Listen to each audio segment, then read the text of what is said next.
The stars outside the royal ship were calm, shining like diamonds over the dark space. Inside, everything was quiet and smooth. Princess Sarah of the Zalari Empire sat in her private chamber, looking out the window. She was beautiful, proud, and born into power. Her long silver hair fell over her shoulders, and her glowing purple eyes showed strength and a little boredom. She was returning from a peace mission, one that had bored her to death. Diplomacy was not her passion. She preferred commanding fleets and showing off her royal skills. But orders from the Empress could not be denied. So here she was flying back home through the neutral zones. Then it happened. Without warning. Alarms screamed across the ship, red lights flashed. The ship shook violently. Syra stood up, grabbing onto the wall. "What is this? Report," she shouted into her comms. A shaky voice replied, "Unknown attack, Princess. Our shields are down. We're hit. Escape pods are being launched." "What? By who?" No one answered. The voice was replaced by static. Syra's heart pounded. Her training told her what to do. She sprinted toward the emergency deck. The ship rumbled again, and a loud explosion knocked her off her feet. Metal cracked above her. Flames shot through the corridor. She crawled into the nearest escape pod. Her fingers danced across the control screen. "Coordinates locked," she said breathlessly. The pod launched. Outside the window, she saw her beautiful royal cruiser split into pieces, her crew gone, her guards gone. Her world crashing. The pod sped through the atmosphere of an unknown jungle planet. The outside turned red with heat, then black, then green. It hit the ground with a hard crash. Syra's head slammed against the seat. The pain made her gasp. The pod's hatch hissed open. Smoke drifted out into the thick alien air. She stumbled out, coughing. Bleeding from her forehead. Around her were trees tall and strange, with leaves that pulsed with blue light. The air was hot and sticky. Insects buzzed. Her royal boots sank into wet ground. She tried to stand tall. She was a princess after all, but her knees gave out. She collapsed beside the pod, her vision spinning. "I need to send a distress signal," she whispered, but her comms were fried. The pod was damaged. She had no food, no weapon, and only one working boot. Then she heard footsteps. Heavy, slow, deliberate. She looked up quickly. Someone was walking through the bush. She expected one of her people, but what she saw made her freeze. It was not a Zelari. It was not even close. It was a human. Humans were strange, aggressive creatures from a backwater planet. The Empire often joked about them, wild, untamed, emotional beings. Some saw them as dangerous. Others ignored them completely, but this one was real. And he was standing right in front of her. He was tall, strong-looking, wearing a dirty jacket and pants. His face was scarred. His eyes green and alert looked down at her with concern. He said something, but she didn't understand. He moved closer. Syra tried to crawl away. "Don't come near me," she shouted, raising her hand weakly. But the human didn't stop. He dropped to one knee and reached out. His hand touched her bare arm. In that moment, Syra's royal blood boiled. "How dare you!" She screamed and slapped him across the face. A red mark appeared on his cheek, but he didn't look angry. Instead, he looked sad. "You're bleeding," he said softly. She couldn't understand his words, but his voice was calm, steady. He moved to lift her double. Quote, "I am a highborn princess. Do not touch me." But he didn't listen. He picked her up in his arms. She struggled. Hit him. But he didn't let go. "You'll die out here," he whispered. And he walked into the jungle, carrying the furious, proud, and now helpless alien princess in his arms. Syra's mind was full of rage. Her people had rules. Highborns were never touched by strangers. Touch was sacred. Only servants, family, or warriors in battle could touch a princess, and yet this creature held her like she was nothing. He had no permission, no respect, but he had saved her. He could have left her to die beside her broken pod. But he did. Single quote. She didn't know. All she knew was that her life had just changed. She was no longer in control. She was at the mercy of a wild, unknown human. On a strange planet far from home, and deep inside her, a whisper started, one she didn't want to hear. Maybe, you needed him. Asterisk the jungle whispered secrets in strange sounds, clicks, hisses, and low growls that echoed between glowing trees. Princess Sarah was not used to these noises. She came from clean cities, golden palaces, and guards who walked in silence. But now she was in the arms of a dirty, wild human. And every step he took made her feel more ashamed. Her body ached. Her royal dress was torn. Her leg throbbed with pain from the crash. Still, the worst pain of all was her pride. Put me down, she muttered weakly, her voice shaking with both anger and exhaustion. The human didn't stop. He moved fast but carefully, his strong arms holding her close to his chest. She could feel his heartbeat. It was calm too. Calm, as if he was used to carrying people through danger. Syra hated it. This was a man with no title, no rank. A creature from a planet her people barely spoke about. And yet, he had touched her without asking. He had picked her up like a child. No permission, no bow, just action. She tried again. I said, put me down. He looked at her for a moment, his green eyes calm. Then he pointed ahead with a nod. Syra followed his gaze. A shape stood ahead, old wreckage covered in moss and vines. It looked like a crashed cargo ship, long forgotten, but still strong enough to give shelter. There were shadows moving in. The trees behind them. Something was following. She understood his meaning. Stay outside and die? Or be carried to safety. She bit her lip and said nothing more. Inside the wreck, the human gently placed her down on a cracked seat. Syra tried to sit tall, to keep her back straight, even though pain twisted in her leg. She didn't want to look weak. Not in front of him. He knelt down in front of her. His hands reached for her ankle. She pulled back instantly. Don't touch me. But he didn't react. Instead, he slowly took off his dirty jacket and laid it on her lap. Then he reached into his side bag and pulled out a small metal kit. Medical tools? Syra's eyes widened slightly. So, he wasn't just some lost wanderer. The human opened a small vial and poured liquid over her wound. It burned, she gasped. Biting back a scream, he looked up at her and finally spoke again. Sorry, he said. Just one word. She didn't understand his language, but somehow she understood that. He wrapped her wound with strips from his torn shirt. His hands were steady, rough, but careful, and for the first time, Sarah felt something new. She didn't feel fear. She didn't feel hate. She felt confused. Why was he helping her like this? What did he want? No one gave without asking for something. Not in the Empire. Not ever. Later, as the sun disappeared behind the thick jungle, the human sat near the door of the shelter. He made a fire from scraps. Syra watched him silently from the corner. She didn't speak. She didn't even move, but her eyes never left him. The firelight danced on his face, showing old scars, wounds from past battles. This man had clearly survived more than once. Still, he wasn't talking. He wasn't asking questions. He wasn't trying to touch her again. He just sat there, keeping watch like a silent guard. And Syra, a princess of the stars wrapped in a human's jacket, suddenly realized something. No one in her life had ever treated her like this. Not as royalty, not as a tool, but as someone worth saving. Without expecting anything back, she didn't want to admit it, but when her eyes began to close, and the pain faded into dreams, she felt safe. In a dirty wreck, on a wild planet. With a human stranger. The jungle outside was too quiet. Princess Sarah woke with a sudden jolt. Her eyes flicked toward the door of the broken ship.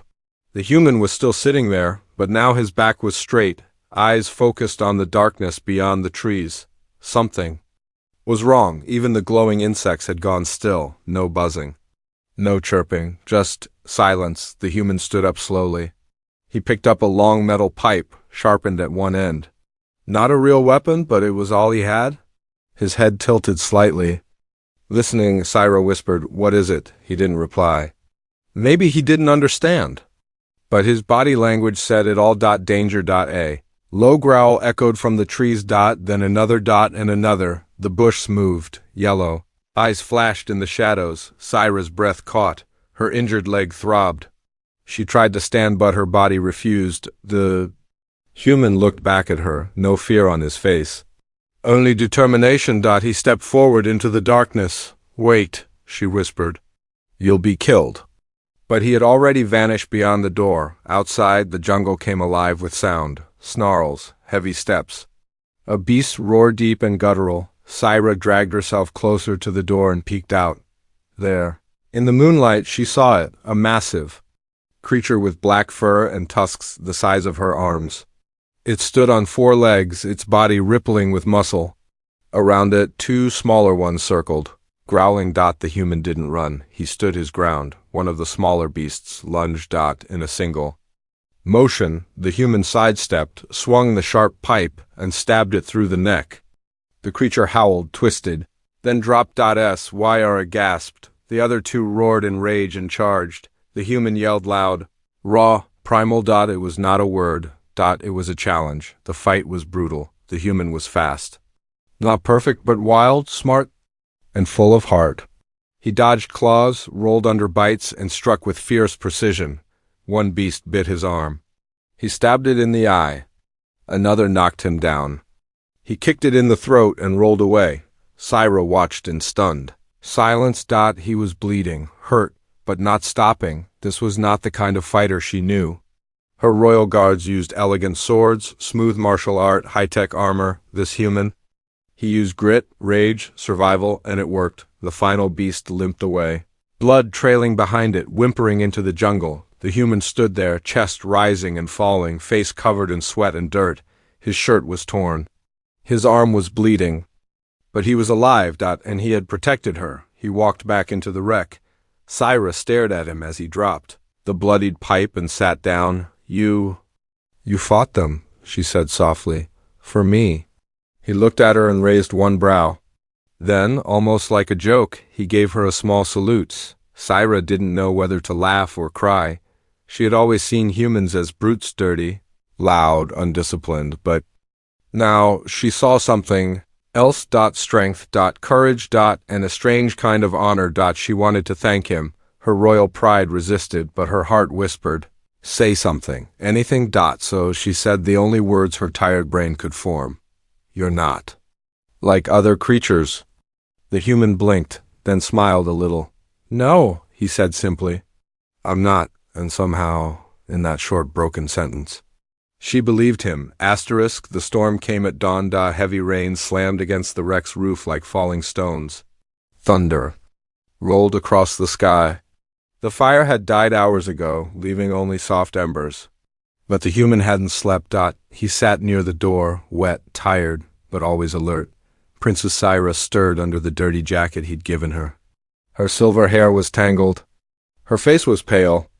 Still, she sat tall like a true royal even in rags. She looked at the man who had saved her, fought for her, bled for her. Then she spoke. You will receive a reward, she said coldly.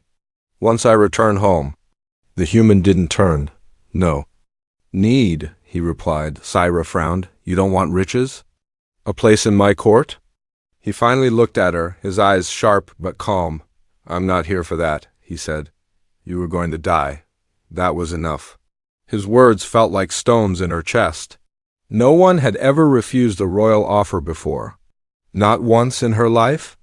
Even high officials bowed and begged for her favor, but this man didn't even seem to care who she was. Syra crossed her arms. You speak as if I'm ordinary. You are, he said simply. Her mouth dropped open. No one, she said. Slowly, calls a Zalari highborn. Ordinary.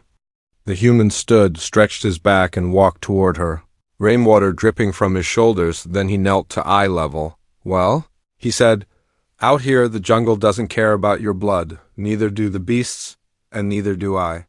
Silence. Syra's cheeks burned. No one had ever spoken to her like that. Part of her wanted to slap him. Again, part of her wanted to leave, but a very small part wanted to stay and listen. Later, the storm grew worse. The human searched the cargo wreck for supplies. He found a sealed ration pack and split it in 2. He gave her the larger portion without a word. She hesitated. Zalari food was elegant, rich, full of taste. This was dry, ugly, and smelled awful. Still, her stomach growled. She ate. The human watched her struggle with the flavor and gave a half smile.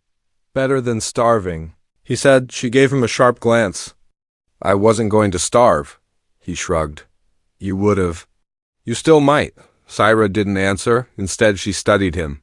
Not with disgust this time, but with curiosity. Why was he here? Why did he risk his life for a stranger? Why did he speak with no fear even to someone who could have him executed back home? He noticed her staring. What? He asked. Syra lowered her eyes. You confuse me. That's good, he said. Means you're thinking. His answer annoyed her, but it also made her smile. Just a little. That night, the storm calmed. Syra sat beside him for warmth, still keeping a small space between them, not too close. Not too far. You never told me your name, she said. The human looked at her with surprise. Then said, James. She repeated it softly. James. It felt strange on her tongue, rough but strong. He pointed to her. She lifted her chin. Syra, princess of the... Just Syra, he interrupted. She blinked. What? No princess. Not here. Just Syra. She opened her mouth to argue, then she did single quotes did. Instead, she nodded slowly. Just Sarah, she whispered. And for the first time since the crash. That didn't feel like a loss. It felt like freedom. The jungle was silent after the storm, as if the whole world was holding its breath. James sat beside the fire, staring into the glowing embers. His shirt was half torn, his arm still wrapped in cloth stained with his own blood. Yet his eyes were clear, watchful. Strong. Syra sat nearby, wrapped in his jacket, her knees pulled to her chest. Her once shining royal dress was nothing but a ripped memory now. Mud on her skin, cuts on her arms, her pride scattered like the pieces of her crashed ship. Neither of them spoke, but both could feel something had changed, not just outside. Inside. Hours passed. The fire cracked softly. A breeze pushed through the broken metal walls of the wreck, cold and wet. Syra shivered slightly. James noticed. He stood, walked to the other side of the wreck, and pulled together some old cloth and gear to block the wind. He didn't say a word. Syra watched him. Why did he do all this? Why did he keep protecting her? She was no longer a princess here, just a broken girl on a broken planet, yet he stayed. When he sat down again, she found herself whispering, Why? He turned. Why what? Why do you help me? Even after I slapped you? Even when I keep acting like I'm above you? James looked into the fire. I don't need a reason, he said. But maybe it's because I've been left behind too. His voice was soft now. Lower than before. I crashed once. No one came for me. I waited 3 months. I buried 3 teammates. I survived alone. No one should go through that. Syra blinked. Her chest tightened. He wasn't just strong, he was wounded too. She asked, And now you save strangers? He looked at her, really looked at her. Not strangers. Just people who need help? A long pause. Syra moved closer to the fire. Her body was warm now, but something colder lived inside her. I was taught that humans are selfish, she said. Loud, dirty, dangerous. James raised an eyebrow. And? She lowered her voice. You're not what I expected. He gave a dry chuckle. You're not what I expected either. She smiled faintly. Then, lightning flashed in the distance. She flinched, just a little. James saw it, without a word. He opened his arm. An invitation. Her pride screamed to refuse, but her heart whispered something else. Syra hesitated. Then slowly leaned in. She rested her head against his chest, listened to his heartbeat. And for the first time in her life, it calmed her. I thought being highborn meant I had power, she said. You do. James answered. No, she whispered. Not here, not now. She looked up at him. I don't even know who I am anymore. He looked down at her, his voice gentle, like the fire's glow. You're someone who survived. That's more than enough. Those words hit her harder than any weapon ever could. Tears stung her eyes, but she didn't let them fall. She had never felt safe without walls, guards, or weapons, but now, wrapped in the arms of a man from a forgotten planet, she felt like she didn't need any of that. The fire burned low. Rain tapped lightly on the roof. 2 souls sat close. No longer strangers. Not lovers. Not enemies. Just two people who finally understood that survival wasn't just about strength. It was about connection. Asterisk. The soft sound of engines broke the quiet morning. Syra opened her eyes, still lying close to James near the cold fire. A strange warmth filled her chest, but it faded fast as she heard the humming above. She knew that sound. Zalari. Rescue ships. Her people had found her. She should have felt joy, but all she felt was fear. The silver ship landed like a ghost in the clearing. Lights flashing, guards rushing out in white and gold armor. "Princess Syra!" a voice cried from the ramp. "We've located her!" James stood up, wiping ash from his hands. He backed away, silent as always. Syra sat up slowly. Her royal instincts returned like a mask. The lead guard approached with a shocked face. "My lady, you survived?" She nodded. His eyes shifted to James, then narrowed. "And that creature?" "He saved my life," she said quickly, her voice steady. The guard sneered. "Touched a royal? That's punishable by exile on our worlds." Syra's throat tightened. Her fists clenched. "No," she said firmly. "He protected me." The guards didn't care. They raised their weapons toward James. "Step back from the princess, human." James raised his hands calmly. "I'm not touching her now," he said in a low voice. He turned to Syra, offering her one last glance. His eyes were tired but kind. This time he didn't smile, and Syra didn't move. The guards helped her to her feet, wrapping her in a fresh royal robe. She looked like a princess again, but something inside her had shattered. As they led her toward the ship, she turned around one last time. James was already walking into the trees, back into the jungle alone. He didn't look back. Hours later, Syra stood in her private healing chamber, surrounded by soft lights, perfume, and robotic assistants. Her wounds were gone. Her skin was clean, but she didn't feel healed. Not even close. She stared at her reflection in the mirror. She was beautiful again, flawless, regal, but the girl in the glass didn't look strong. She looked empty. Her hand went to her chest, where James's jacket had once rested. She had left it behind, like she had left him. A knock at the door. "Princess, shall we prepare the royal statement for your survival?" Syra whispered. "Yes. Just give me a moment." The door closed, and finally, when she was alone, she let the tears fall. They ran down her clean cheeks, staining her new dress. She cried not because she was saved. She cried because she had lost something real, and she knew she had made a mistake, a royal one.